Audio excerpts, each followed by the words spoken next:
Hi అండి, welcome to my channel. ఇప్పుడిప్పుడే మనకు ఒక బ్రేకింగ్ న్యూస్ అయితే రావటం జరిగిందండి. దసరా కానుకగా డిఏ అమౌంట్ అకౌంట్లో జమ అని చెప్పి ఒక అప్డేట్ అయితే చూస్తున్నాం. పూర్తి వివరాలు వీడియోలో తెలుసుకుందాం. మీరైతే వీడియోని ఎక్కడా కూడా స్కిప్ చేయకుండా ఎండ్ వరకు అయితే చూసేయండి. వీడియో నచ్చినట్లయితే తప్పకుండా లైక్ చేయండి, షేర్ చేయండి. ముఖ్యంగా ఉద్యోగులకి గుడ్ న్యూస్ అండి. త్వరలో అయితే ఉద్యోగుల డిఆర్ఎస్ అలవెన్స్ అయితే పెన్షనర్లకు డిఆర్ఎస్ రిలీఫ్ అయితే పెంచబోతున్నట్టు సమాచారం.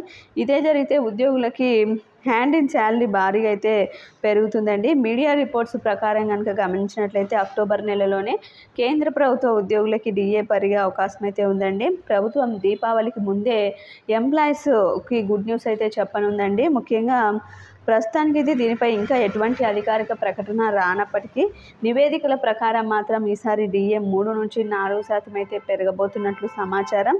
ఇక 2023 అక్టోబర్ నెల మొదటి వారంలో అయితే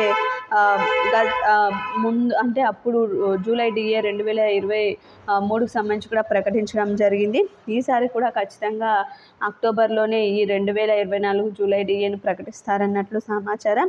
ఇక డిఏ ఎంత ఇస్తారు, ఎంత పెరుగుతుంది అని గమనించినట్టయితే డిఏ పెంచిన ప్రతిసారి కూడా ప్రభుత్వం ఒక ప్రకటన రిలీజ్ చేస్తుందండి. ఒక ఉద్యోగికి నెల జీతం 30,000, అందులో బేసిక్ 18,000 అనుకుంటే వారికి 9,000 డిఏ అయితే లభిస్తుంది. అంటే ఉద్యోగికి వచ్చే బేసిక్లో సగం మొత్తం డిఏగా అయితే రావటం జరుగుతుందండి. అయితే ఈ ఏడాది డిఏ 3% పెరిగితే 18,000లో 3% అంటే 540 ఎక్కువగా శాలరీ అయితే రావటం జరుగుతుంది. అంటే ఉద్యోగి ఇప్పుడు వస్తున్నటువంటి 9,000 డిఏలో 540 పెరిగి కొత్తగా 9,540 రూపాయలు అయితే డిఏగా అయితే వస్తుంది. ఇక 4% డిఏ పెరిగితే 18,000లో 4% 722 రూపాయలు అయితే పెరుగుతుంది. అయితే మొత్తానికి 9,000 రూపాయలు డిఏ 720 రూపాయలు కలిపితే 9,720 రూపాయలు అయితే డిఏ అయితే రావటం జరుగుతుందండి.